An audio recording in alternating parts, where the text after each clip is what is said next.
Got some really cool postcards to show and talk about today.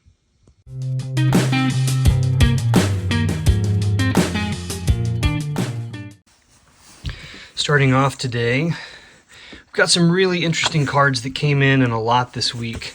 This right here is, you can see it's set up like a real photo postcard. Really cool handwriting on the back here, 1913. Look at that B on Braddock. It's really cool. Neat little message here. It's, I guess, photo paper, like a real photo postcard would be put on. It's a landscape of kind of a mountain scene. This looks like North Carolina, kind of like where I live. You got the manufacturer information at the bottom there, but at the top you have the photograph of a family here. Looks like 5 men and a child, and they're numbered 1, 2, 3, 4, 5. And on the back, on the message, they identify who these people are, which is also really cool to actually know the names of. So often with these real photo cards, you've got these nameless people. You don't know where they're from. You don't know exactly when they lived unless there's information on the cancellation. But it's cool to see the actual names. I've not come across one like this that's this color that has like a combination feature of a landscape and people. So I thought that was great. And a couple others that came in this lot. And you know what? If I was just flipping through on corners and seeing these like this, I would just move on, because this is not the kind of card that has a ton of value. It's in good condition, but there's just a ton of these. This is like a New Year's, I think, like a good luck type, the horseshoe card. Looks like 1908. But what we have is that somebody has taken a photograph of a woman and glued it or adhered it on the front. So we've got what would be just sort of like a standard, not terribly valuable, kind of common vintage postcard. But now with this, we've got something that's a little bit more interesting, a little bit more valuable. And what a hat. I mean, that's awesome. Quite large, flowers and stuff on it. My guess is that, this was being sent from one friend to another. Probably this woman sent this. Another similar situation, we have, this one is a birthday one, and it's from a family sending an aunt this card. Your Aunt Mary now, who wishes you many blessings, or that sort of thing, a birthday gift, a birthday card. And you've got these pictures of this little girl taken in a studio, most likely, and doing different poses, pinching her own cheek, normal shot, biting on her pinky finger, and hands behind the back. She's got a really cute dress on here, big bow in the front, and she's got on what was likely a gold-filled necklace and a gold-filled pendant that's most likely a locket. And those could have been purchased. My guess is that this is prior to the teens, maybe even late 1800s, and that type of piece of jewelry was commonly purchased from the Sears and Roebuck catalogs. They sold everything, all the way, everything from like a ring, jewelry, anything for the home, all the way up to finished homes. You could buy an entire home from Sears and Roebuck. So really cool card here, 1913. This is one that is not actually a real photo postcard. It's come from the negative. You can see this would have been a glass negative, most likely, and then printed. Multiples would have been printed. We got some condition issues, some folding and some creasing down there. But this is a fire, and it says no lives were lost, but the building was completely destroyed. And they're tearing it down. So this is like the smoldering remains of some sort of building that caught fire.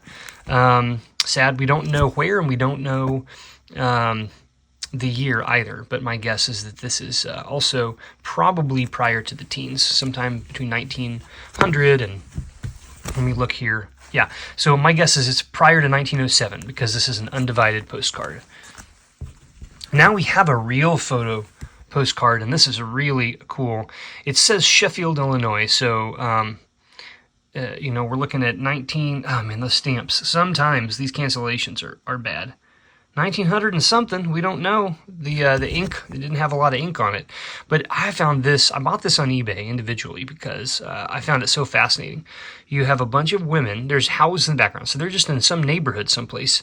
They've got a little fire going of a little pile of leaves, and they're all dressed in these like robes with their hair in like, you know, pigtail type things, braided, and headbands, and they're sticking their hands out like they're trying to get warmth from it. I have no idea what this is. If this is like some sort of an organization of women, some sort of group. What are they dressed as? What are they doing? There's 9 women here, and then you've got a 10th who's taking the photo.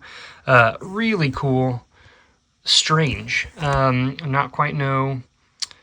And this in the message here has nothing to do with the image, so I'm not sure. Is this something that was made that could be mass produced later on and sent, or was this just something that the person who sent it took? I don't know, but I found it really cool either way. Now I'm going to show you a handful of cards here that I gotta figure out what to do with them. They're not quite the type of card I want to sell in like a lot, but I just want to kind of feature these and say that if you're not aware, postcards that have artist signatures, like this one right here, and like this one right here, these types of postcards can, depending on the artist, can sell for gobs of money if you come across the right one. I'm featuring these two because they're clearly done by the same artist. It's the same signature, and it's a very bizarre kind of look. They almost look, I don't know, sickly, tired, the way that the eyes are. If anybody knows, and it's hard for me to make out what this actual signature is, but my guess is that maybe it's French, but I'm not exactly sure. It's featuring kind of this stripe motif, and you've got the blue and white stripes on both sides, some kind of like consistency there, the same type of image, man and a woman, different poses, but you've got that semicircular thing around, and it's kind of like poorly done up there. You can see it's kind of off.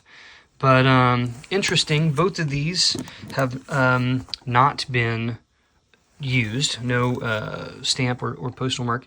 And then you can see here, it's got a copyright and a number. If I look this stuff up, especially if I go to a site like Hip Postcard, I might be able to find these again, and then maybe there'd be some information on those. Here's a different artist, but clearly an artist created image of a woman playing a round back mandolin. You've got the initials of the artist down there. Some light tinting on this one, again, not used. Excellent condition. I'll have to look for that artist. No indication of who the artist is on the front of this card. We've got the, well, I say that. What do we got here? Edward Gross Company. So that would have been the company, you know, that produced it. However, not used again, but if you look over here, I'm wondering if this right here is the name of the artist or something. Thalia, something like that. I don't know. Number 6. So again, I can look that up and see if I can find who it is. But maybe, you know, more often than not, I look them up and they're not listed in like a price guide, or it's low prices. However, sometimes you come across something that seems sort of inconspicuous, but ends up being quite valuable. This is an interesting scene of Moses, the story of Moses being put in a basket and sent down the river and then being discovered. She's clearly kind of created to look a little bit sensual in this shot. Again, no information on the front about who the artist is, but we have this, which is probably the manufacturer, and right here it says Paul de la Roche. So I'm wondering if this is a representation of a piece of art made just for the postcard. So it's in German. Paul de la Roche is who I'm going to look up. Maybe you know some of these artists. If you do, feel free to leave me a message in the comments so that I can, can help me in my search. But just keep in mind, there are certain artists, Louis Wayne, Samuel Schmucker, Alphonse Mucha, who I'm going to talk about in just a moment, that can bring hundreds, if not thousands of dollars if you find the right card. These are fresh in. I hand-picked and purchased these two. These two came in a lot, and I was quite pleased because I collect Art Nouveau style postcards. And, I'm shooting for the moon here because Alphonse is the one that I primarily want to collect. So, it just happens to be the most valuable and expensive postcards to buy of all kinds, unfortunately. But you can see this is sort of a transitional image. I would say probably a transitioning from more of like a Victorian era to Art Nouveau. And the reason that this would be Art Nouveau, I would say, is two things. Number one, the way that the hair comes out and curves and comes down. That's very much Mucha style. And then the style of this, it's not an earring, I don't think. It's some sort of piece of jewelry that is made to clip or pin this sort of like hair piece on. But you can see how it comes down. Again, we've got long lines, curves, flow, sort of an intricate, almost like a mosaic type design up here. And the color, I like this piece. I like how you have the face and the hair more monochromatic, but then a little bit of tinting in the face. But then the color really pops in the jewelry. I just think that I like the way that it's laid out. And the same with this one. Same situation, but here instead of focusing on a piece of jewelry, you've got flowers. And that's, again, we've got the hair coming down, an image like a floating sort of head with the flowy hair, and then the use of natural things, things that come from nature. So plants, in this case roses, very earth-related items, and oftentimes just sort of idealized depictions of women are central, at least in Mucha's case.